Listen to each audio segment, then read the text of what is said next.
कल हिसार में मोदी जी जो कांग्रेस पर काफ़ी हमलावर दिखाई दिए, बात करेंगे। मोदी जी का कहना था जो कांग्रेस मुसलमान को अध्यक्ष क्यों नहीं बनाती, तो किस तरह से? देखो, आपको मैं एक बात बताऊं, अब जब मैं बीजेपी में आ गई हूं तो मैंने भी इस चीज़ को अध्ययन करना शुरू करा। और ये जो माननीय प्रधानमंत्री जी ने बात कही है, ये बिल्कुल सत्य है। कांग्रेस ने केवल और केवल अपीजमेंट की पॉलिटिक्स करी, इस समुदाय को उठाने की बात नहीं करी। और आज यही नतीजा है। उन्होंने कहा कि आज जो है हमारा जो मुस्लिम भाई है, उसका जो समाज है वो ऊपर नहीं उठ पाया है। और क्या कारण है ये आपको मैं बताती हूँ।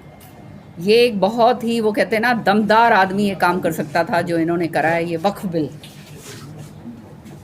इसके ऊपर मुझे भी पहले संशय होता था, लेकिन जब मैंने ये बिल पढ़ा मेरी आंखें खुल गई कि ये हो क्या रहा था देश के अंदर। इस समुदाय के साथ कितना अन्याय हो रहा था, और वो अन्याय को ठीक करने के लिए किसी के पास हिम्मत नहीं थी, क्योंकि अपीजमेंट पॉलिटिक्स थी, वोट बैंक पॉलिटिक्स थी। गुमराह उनको कर रखा था इस समुदाय को। आज जो है, जब वो मैं बोली इस बिल के ऊपर, और जो है उसमें आप पढ़िए तो आपको पता चलेगा कि सदियों से ये जो बिल है, पहली बात तो ये है कि बहुत सारे देश जो मुस्लिम देश हैं वहाँ पर इस तरह का जो है कोई नहीं, प्रावधान नहीं है। जो मुसलमान देश हैं खुद हमारे देश के अंदर है। अब ये जो है वक्फ प्रॉपर्टी जो है, ये हिंदुस्तान के अंदर तीसरे नंबर पे सबसे ज़्यादा प्रॉपर्टी जो है वक्फ की प्रॉपर्टी है। और ये प्रॉपर्टी वो मुसलमान भाई जो है वो दान देता है, जो गरीबों के प्रति या कुछ और, उसके लिए ये दान दी जाती है कि उनको, जो उस समुदाय के जो लोग हैं उनके उत्थान के लिए।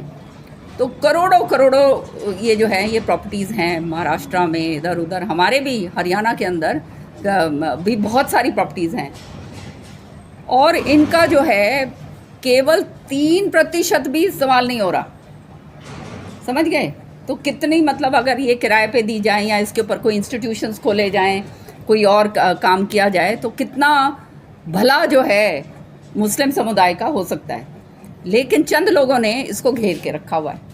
और कांग्रेस ने 2013 के अंदर एक अमेंडमेंट लेकर आए, ये देखने के लिए, ये अमेंडमेंट अपीजमेंट पॉलिटिक्स के लिए लेकर आए कि सामने इलेक्शन थे, कि जो है इलेक्शन में हम जीत जाएंगे, इनको जो है गुमराह करो।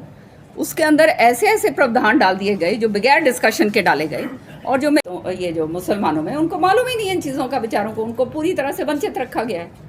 अब उसके अंदर एक सेक्शन 40 है।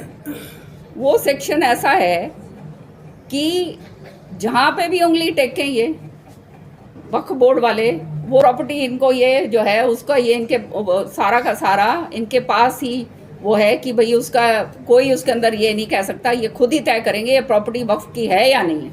मतलब कल जो है जगबीर तेरे घर पे आके ये बोल दिया कि भाई ये तो वक्फ प्रॉपर्टी है, तो वो खुद तय करेंगे, कोई और इस पर हाथ नहीं लगा सकता, समझ गए? तो इस तरह से बहुत सारी इस तरह की जो प्रॉपर्टीज़ हैं उसके ऊपर ये कार्रवाई करी हुई है। और जो एक्चुअल वक्फ प्रॉपर्टीज़ हैं उनको इस्तेमाल करने के बजाय उनका जो है उस वहाँ पे धांधलेबाजी हो रही थी, करप्शन था पूरी तरह से। जो जो ऐसा पिछड़ा वर्ग है मुस्लिम्स के अंदर, पसंदा मुस्लिम्स हैं, जैसे बोरा मुस्लिम्स हैं, महिलाएं हैं, बच्चे हैं, उनको उनका हक नहीं मिल रहा था कहीं आसपास भी नहीं। हालांकि महिलाओं को ये जो है हक है कि उनको इनहेरिटेंस राइट्स हैं उनकी, लेकिन जो है इस तरह से काम करा गया था कि मतलब उनको वंचित रखा जाए। अब ये सारे एक प्रावधान उसके अंदर ये था कि ट्राइब्यूनल बनाई गई है, ट्राइब्यूनल के अंदर वही चंद लोग हैं इनके, और वो ट्राइब्यूनल का जो फैसला होगा उस फैसले के ऊपर कोई आवाज़ नहीं उठा सकता। तो ये, हम तो एक सेक्युलर देश है, कॉन्स्टिट्यूशन हमारा सुप्रीम है, रोबस्ट रूल ऑफ लॉ है हमारा, और हम मतलब अगर आपको कोई उससे ग्रीवेंस है ट्राइब्यूनल से, तो आप कोर्ट नहीं जा सकते। तो वो हटाया गया, ये प्रावधान हटाया गया कि भाई अब अगर किसी का, जैसे प्रॉपर्टी आपकी हड़प ली है, समझ रहे हो, मुसलमान आपस के ही अंदर इनके झगड़े हैं कि भाई मेरा, वो जैसे मरने उपरांत वो 100 तरीके के चक्कर होते हैं कि ज़बरदस्ती दे दो, ये कर दो, वो कर दो, ऐसे 100 पता नहीं क्या क्या नहीं होता।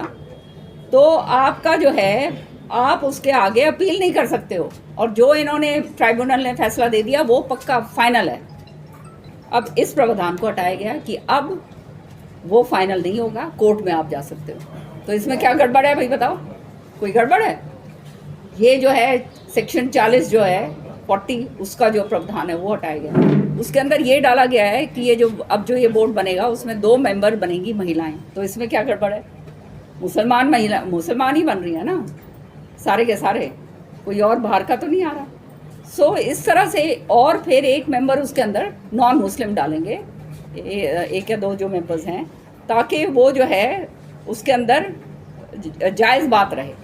तो इस तरह के प्रावधान जो हैं, जो बिल्कुल सदियों से चलते आ रहे थे, उनको सही करा है। और आने वाले समय में आप देखिएगा, कल प्रधानमंत्री जी ने बड़े साफ सुथरे तौर पे कहा कि कांग्रेस ने खाली और खाली इस समुदाय को दबाने का और इनको ऊपर ना उठ सकें, इनकी खाली वोटें लो, उसके लिए जो है काम करा। और उसका नतीजा आज ये है कि 75 साल बावजूद, इंडिपेंडेंस होने के बावजूद, ये समुदाय जो है आज भी जो है पूरी तरह से नहीं उठ पाया। यही एक कारण। सुनो, चाहे ओवैसी जी हों चाहे कोई और हो, सत्य ये है कि यही सारे लोग हैं, समझ रहे हो ना, who are responsible for this. उसी की तो ये क्या कहते हैं, खाते हैं, समझ रहे हो। सो इसलिए वो तो अपना हिसाब से अपनी जो है वो बात करेंगे। लेकिन सत्य ये है कि इस बिल से, ये जो अमेंडमेंट हमने 18 घंटे इसके ऊपर चर्चा करी, 18 घंटे, सुबह 11 बजे बैठे थे और 11 बजे से लेके अगले दिन सुबह 4 बजे तक इतिहास रचा है। इतनी लंबी चर्चा हुई है जिसके अंदर ऑपोजिशन ने भी पार्ट लिया, पर किसी ने कोई ठोस बात नहीं कही, क्योंकि उनके पास ठोस है ही नहीं। जो सत्य है वो सामने करा है।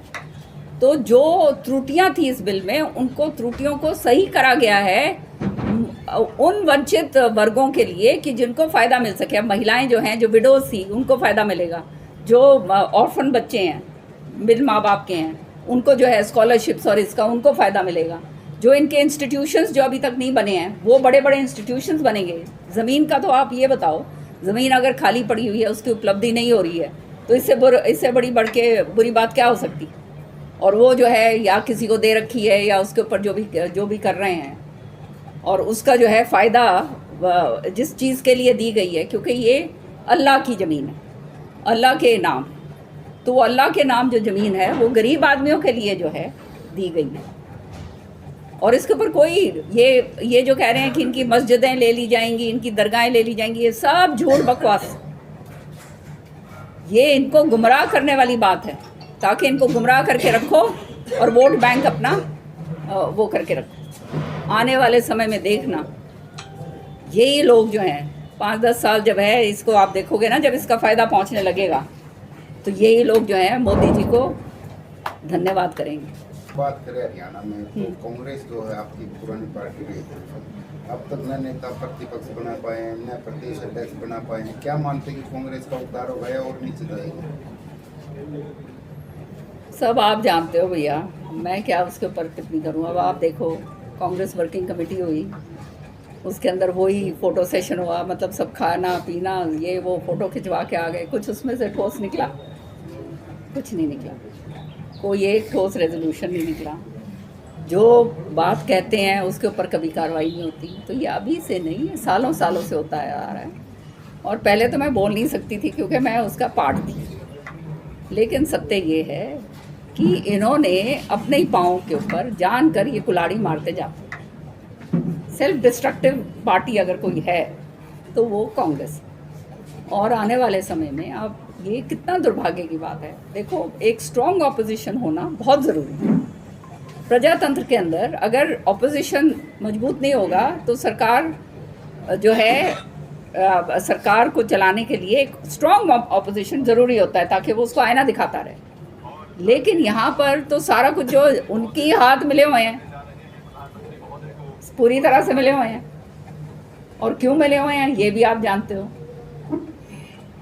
मतलब बजट सेशन 2 सेशन निकल जाएं और उसमें इनका LOP ना बन सके, लीडर ऑफ ऑपोजिशन ना बन सके, क्योंकि एक जनाब जो हैं वो किसी और को बनने नहीं देते, सारे कुंडली मार के बैठे हुए हैं, किसी और को आगे आने नहीं देते। और जो इनकी जो शीर्ष नेतृत्व है वो कहते कंट्रोल कर नहीं पा रहा, तो फिर कांग्रेस का रह क्या गया।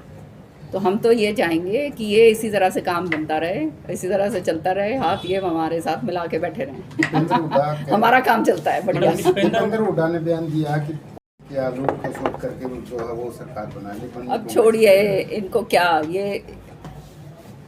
ये जो बयान दे रहे हैं ना, सबसे पहले अगर कांग्रेस पार्टी का अगर किसी ने नाश करा है ना तो उसमें इसका नाम आएगा। कल मैम जींद से भूपेंद्र सिंह हुड्डा ने काफ़ी कांग्रेस पर हमलावर दिखाई दिए। वहीं संगठन की अगर बात करें तो उन्होंने कहा कि कांग्रेस को संगठन मजबूत करने की ज़रूरत है, पहले मजबूत संगठन किया जाएगा, नेता प्रतिपक्ष तो चलता रहेगा। अच्छा, तो आप खुद ही समझ सकते हो कि क्या बातें कर रहे हैं, है ना। मैं एक अखबार में पढ़ रही थी, कहीं इन्होंने बयान दिया है हुड्डा साहब ने कि मैंने श्रुति की टिकट नहीं कटवाई, और सर्वे के अंदर जो है श्रुति पीछे थी और वो दान सिंह आगे था। तो जो व्यक्ति इस तरह के मतलब भ्रमित करने वाले बयान दे सकता है, सब जानते हैं सर्वे में श्रुति सबसे आगे थी, और वो हमारा सर्वे नहीं था, वो कांग्रेस पार्टी का सर्वे था, उसके प्रूफ मेरे पास पड़े हुए हैं, ठीक है ना। कटवाने वाले ये थे, खाली रंजिश के अंदर कि कोई आगे ना निकल जाए किरण चौधरी, समझ रहे हो ना। तो जब इस तरह की छोटी सोच जिस व्यक्ति की होगी वो आगे कभी नहीं बढ़ सकता। राजनीति के अंदर सबको लेकर चलना पड़ता है, जब सब चलेंगे, इकट्ठे चलेंगे, आगे बढ़ेंगे, तभी बात बनती है। छोटी सोच से कभी भी आदमी आगे नहीं बढ़ सकता। और इनकी जो है कहानी वो पूरी वहाँ पर है। अच्छा होता कि ये जो है अब ये हट छोड़कर कि मैं और मेरा, कोई और यंग नेता को आगे लेकर आते, जो आगे जो है चलकर मतलब वो काम कर सके, लेकिन नहीं होने देते, कुंडली मार के बैठे हुए हैं। विनेश फोगाट को लेकर के क्या कहना चाहेंगे, जो सरकार के विनेश फोगाट जी का जो वो हमारी वो है अच्छी, वो है स्पोर्ट्स पर्सन है, और जो हमारे प्रधानमंत्री कह रही हूँ मुख्यमंत्री जी ने जो वायदे करे थे वो उसका उनको पूरा उनको करा है। अब पद लाओ ना, तो पद तो आया नहीं, पदक तो आया नहीं ना, हाँ पदक तो आया नहीं ना। उसके बावजूद, क्योंकि इतना ज़बरदस्त मतलब वो उसने कितनी मेहनत करके वहाँ तक वो पहुँची, उसके बावजूद वो मान सम्मान के लिए उसको जो है पूरा जो कहा गया था वो पूरा करा है। कांग्रेस ने कभी करा किसी खिलाड़ी के साथ ऐसे? नाम दे दो एक का। सारे ऑप्शन हाँ, सारे ऑप्शंस ऑफर करें, उसके मतलब पदक नहीं आने के बावजूद, समझ रहे हो ना। तो फिर ये क्या बात कर रहे हैं, ये इनको तो खाली बात करनी आती है, काम तो करा नहीं कभी।